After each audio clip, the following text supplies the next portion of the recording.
Sampai satu saat bila kata nurse bagi tahu yang puan, tak maaf, kita nak cuci luka puan, luka scissor puan. Masa tu saya macam aku dah bersalin ke?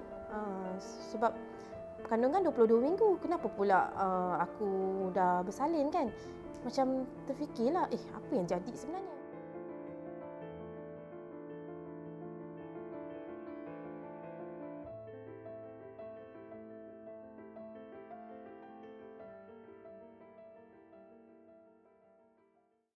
Assalamualaikum, saya Mazliana binti Mak Adam, berumur 33 tahun, menetap di Putrajaya. Saya merupakan COVID-19 survivor stage 5. Ketika saya disahkan terkena COVID-19, saya sedang mengandung 22 minggu dan ketika itu saya dapat COVID-19 tu daripada suami lah. Suami juga positif beberapa hari sebelum tu. Dia dikejarkan ke MIPS dan selepas tu saya menerima result yang kami bersama dengan 2 orang anak juga positif. Pada waktu yang sama KKM datang dan terus membawa kami ke MIPS untuk kuarantin.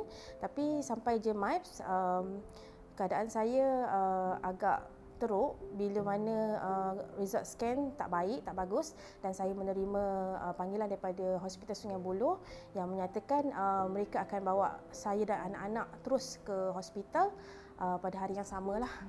Okey, so saya menunggu hampir 1 hari juga di Anak Maria MIPS dan pada waktu tu saya bersama dengan 2 orang anak lagi. Keadaan agak teruk juga waktu tu di mana saya dah mula batuk, dah mula demam on off yang sangat teruk. Okey, batuk yang sangat teruk dan alhamdulillah lah pada hari yang sama juga saya terus dibawa ke Hospital Sungai Buloh dan terus menerima rawatan. Okey, sampai di Hospital Sungai Buloh keadaan saya agak teruk, tapi pada waktu tu belum lagi kena pakai oksigen lah.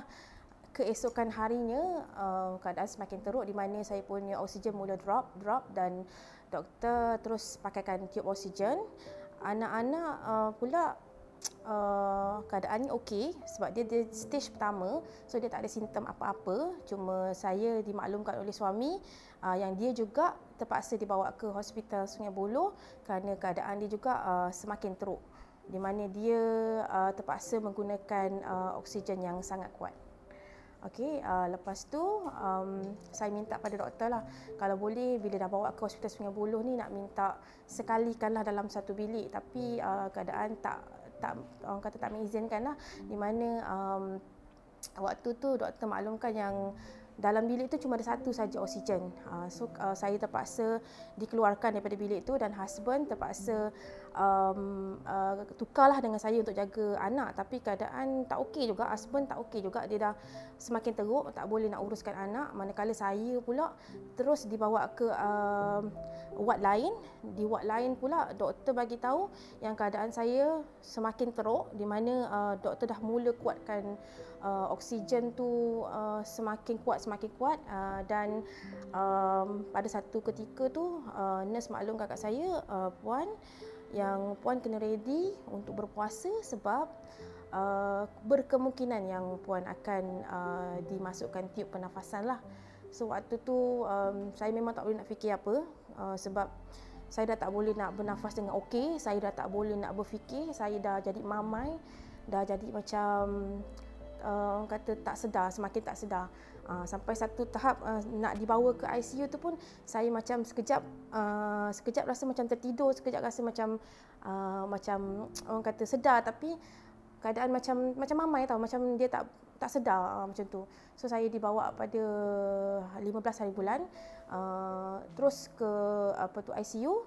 Rasa dalam tempoh 1 jam berada di ICU, terus kena dimasukkan tiub pernafasan lah. So selepas tu saya memang tak ingat apa-apa, cuma yang saya ingat doktor minta saya call husband, tapi husband tak dapat angkat sebab dia pun keadaan memang teruk, sangat teruk.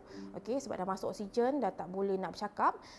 Lepas tu saya cuma yang last saya ingat sebelum saya ditidurkan ialah doktor bagi tahu dah cepat-cepat gunting je baju dia, tak payah nak buka-buka sebab kita dah orang kata dah nak cepat lah, nak cepat masukkan tiup pernafasan. Okey, waktu tu waktu yang doktor kata nak ditidurkan tu, saya memang tak boleh nak fikir apa. Cuma saya terfikir satu je, doktor buatlah yang terbaik untuk selamatkan saya. Waktu tu saya mengandung, tapi saya tak terfikir pun yang orang kata COVID-19 ni dia akan efek pada kandungan. Sebab bila saya masuk je ward, nurse dan doktor selalu datang dekat saya.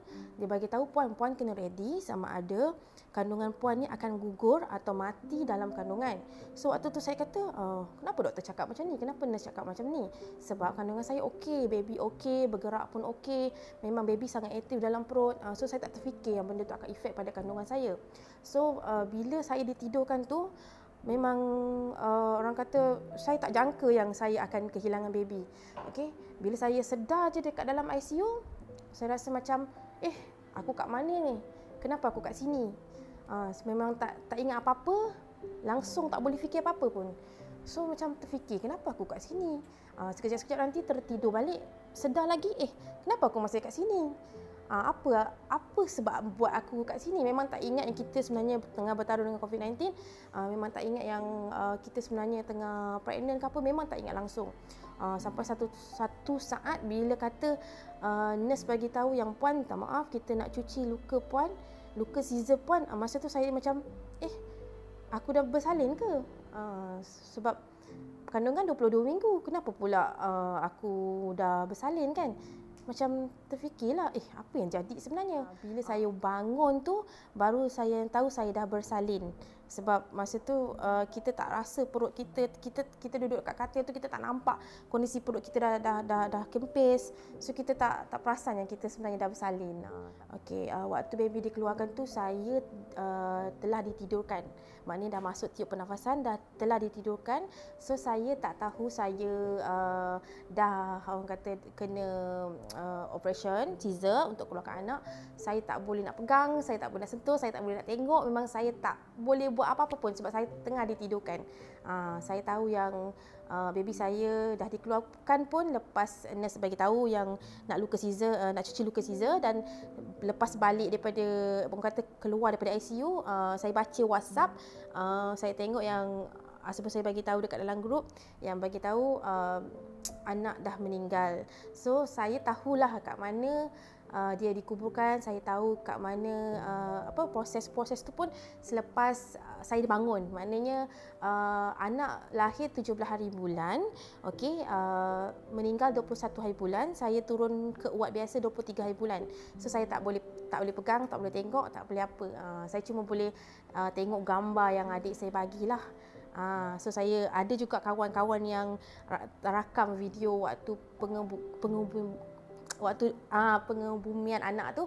So saya tengok daripada situlah gambar, ada sekeping gambar yang saya boleh tengok.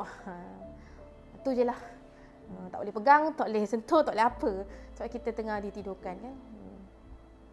Sedih lah, kita tak dapat nak pegang, tak dapat nak susukan, tak dapat nak orang kata belai anak kita kan. Yang kita rasa dah bergerak-gerak dalam perut kita. So kita tak dapat nak buat apa pun. Sedih tu sedih sangat. Tapi itulah macam saya cakap lah, saya kena kuat, terimalah. Siapa je tak sedih. Kalau malam-malam tu tengok gambar mestilah nangis kan. Sangat sedih. Tapi itulah, saya kena kuat. Nanti kan anak-anak, mama kenapa nangis? So kita tak nak macam anak-anak terkesan sebenarnya. Tak nak terkesan. Saya pun tak nak suami saya terkesan. Saya tak nak diri saya juga terkesan. So ada masa saya akan tengok dan waktu tu saya akan kata bersedih lah. Tapi bukanlah selalu, sebab saya nak jaga emosi saya untuk orang kata anak-anak, untuk kita lah, untuk sihat, untuk kembali sembuh.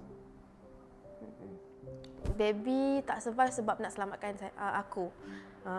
Rasa macam tu lah. Rasa macam dia tak berjaya nampak orang kata dunia ni sebab nak selamatkan mak dia, mama dia. Macam tu lah.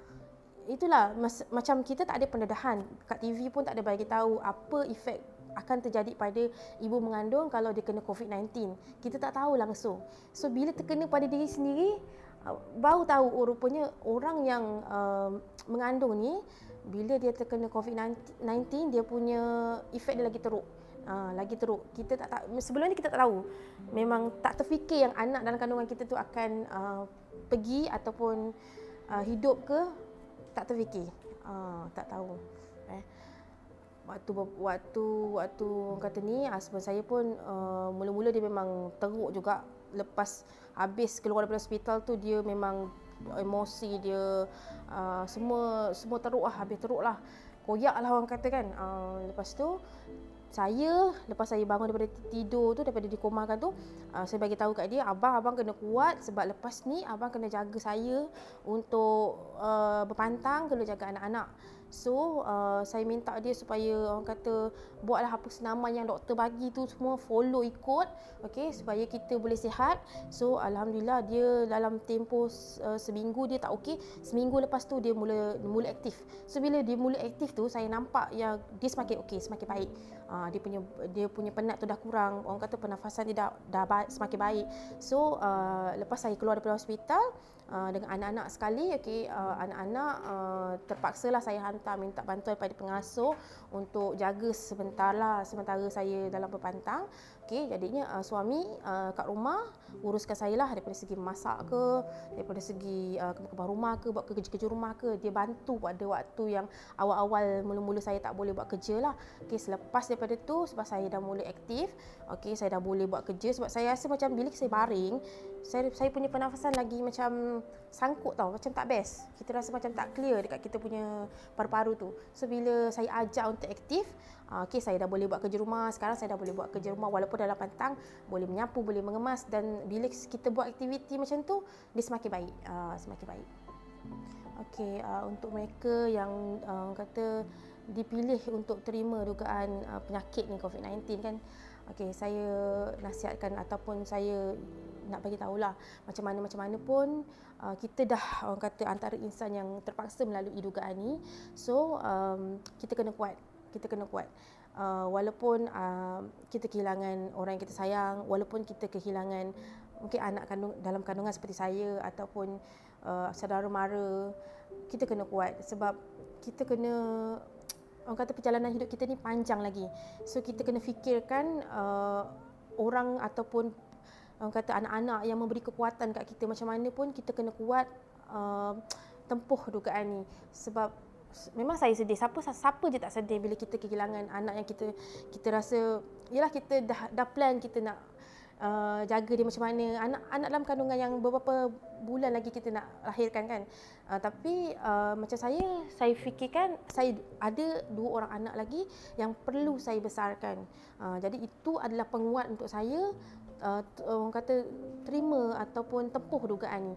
So pada mereka yang orang kata terkena COVID-19 ke ataupun mengalami macam saya, mungkin emosi agak terganggu, tapi macam mana pun kita terpaksalah ataupun kita kena juga kuat, kita kena juga positif, terima dugaan yang Allah dah bagi ni, Tuhan dah bagi ni, okey, supaya kita boleh teruskan hidup. Bila kita asyik fikir tentang mungkin anak kita dah tak ada, mungkin kenapa kita kena COVID ni, kalau kita asyik fikir kita boleh tekanan, depress kan. Kita tak nak macam tu. So kita kena kuat, kita kena positif. Itu ubat yang paling mujarab sebenarnya.